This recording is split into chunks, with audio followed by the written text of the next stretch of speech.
There's a little building in the Northland town of Kawakawa that attracts thousands of visitors every year. It's the work of Austrian artist Hundertwasser, and it's his only creation in New Zealand. It's absolutely beautiful. But before he died, Hundertwasser began sketching plans for another project in Whangarei, a bit further south from where, well, his famous building is, and now his legacy is on the brink of becoming reality. Anna Burns-Francis with the story.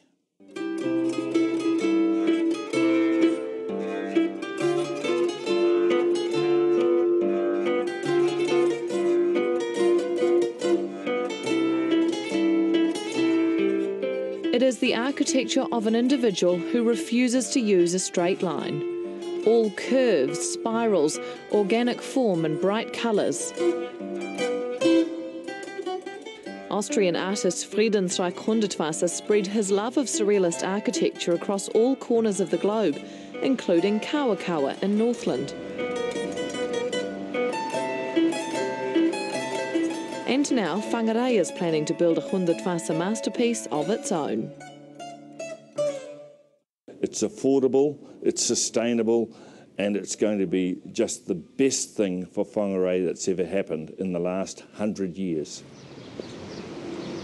Whangarei Mayor Maurice Cutforth is going full tilt to have the Hundertwasser Art Centre built here on the waterfront, replacing this abandoned harbour board building. I was never a fan for it. But when I became the mayor and looked at all the aspects and the things that it could bring to Whangarei, I've suddenly changed my mind and I'm really, really enthusiastic about it. Frederick Hundertwasser made New Zealand his home in 1973. His gift to his local town, Kawakawa, the tourist stop toilet block. It's going to have a big impact on their site. People visiting Whangarei, it's not a long hop to go on to Kawakawa. Toilet tourists have kept the town of Kawakawa alive. The Whangarei design, brought to life in this 3D model, includes an art gallery, a cafe and a Hundertwasser museum.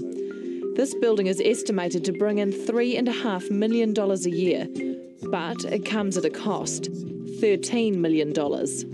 And local councillor Aaron Edwards isn't convinced it's the best use of ratepayer money. The cost is a factor. It's not huge in terms of the entire long-term plan budget, but it's really emblematic, as I say, about how we make these decisions. So if you were to ask any person on the streets of Whangarei how would they spend $13 million, you might get a very different answer. And he's right, we did. Is there a good enough reason to spend that money, you know? Who's it going to benefit? Maybe we'll get some more tourists if they can get together and get people to turn off instead of going to the Bay of Islands. That would be nice. I think it's a complete waste of money. I don't think it'll have any appeal. I think it's a great thing for this city if it can be pulled together in a way that the community buys into it too. The drawings, started by Hundertwasser, were completed by architects in Vienna. For me, this has never really been about whether you like Hundertwasser or his style of art. It's more about how we make decisions in this town.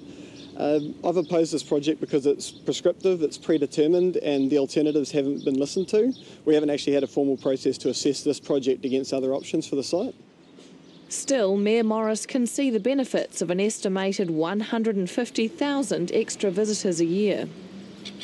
I think it'll identify Whangarei. It'll put Whangarei on the map in a way that Whangarei people won't even know it.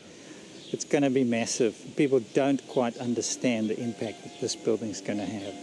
Every place around the world that has a Hundertwasser building has done phenomenally well. The numbers of tourists and people have increased.